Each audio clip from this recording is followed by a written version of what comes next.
มาใส่ตนเพื่อความหวังให้เป็นผลสอนสิตนให้สมดังใจอีกน้องผู้ยังดินหนทุกอย่างสอบหาวิชาต่างๆเพื่อมาสอนสั่งปาใสเมื่อยามสิทธิ์น้องอกเอ๋ยของครูต้องสู้ทนไปบอกเคยคิดจะท้อใจหรือเบื่อหน่ายในชีวิตกูหากแม้นผู้ใดที่เคยได้ผ่านชีวิตนั้นแสนดนนานปากมันเป็นหน้าอดสู้แต่ก็พอใจเลื่อมใสในชีวิตกูอุทิศจิตใจฝังอยู่เป็นครูสู่อาวสานสุขล้ำดวงใจเกิดมาหนเดียวด้วยหัวใจมาโน้มเอียงสิ่งเดียวขอปรารถนาเกิดมาเป็นครูเพื่อหวังเสริฐสู่เด็กทั่วอาณาชาติใดขอปรารถนาขอเกิดมาในชีวิตกู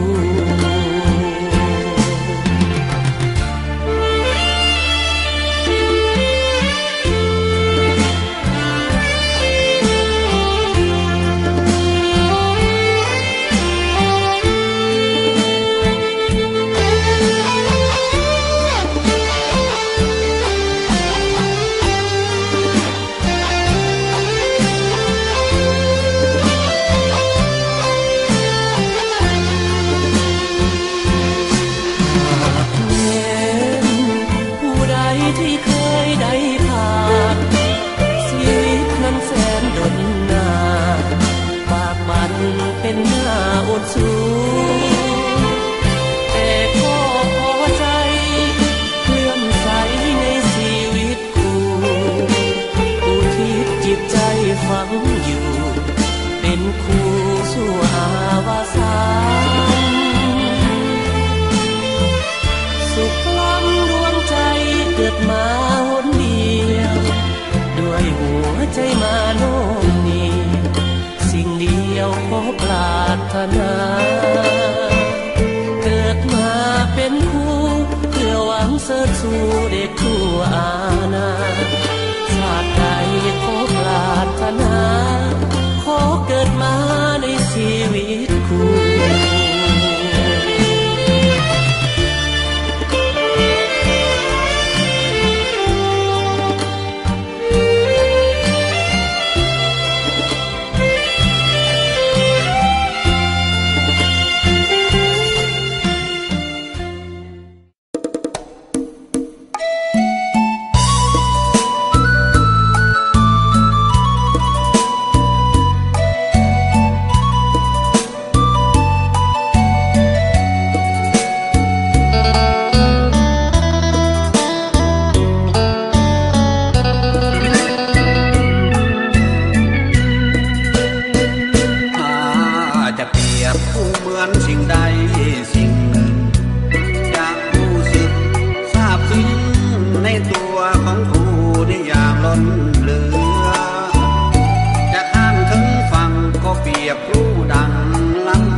ความดีทุกอย่าง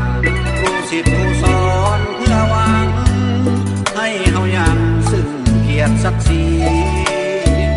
ใครเป็นศิษย์ควรรู้คิดตอบแทนความดีให้กับผู้ที่มีไมตรีประเสริฐเลิศคน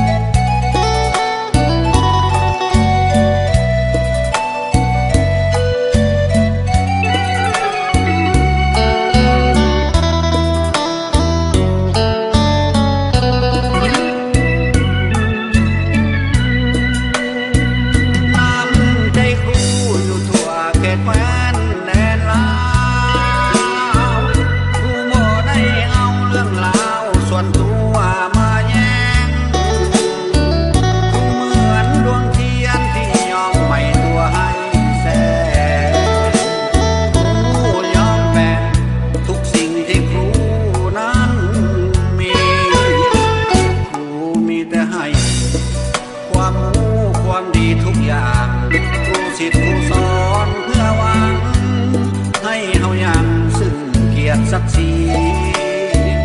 ใครเป็นศิษย์ควรรู้คิดต่อ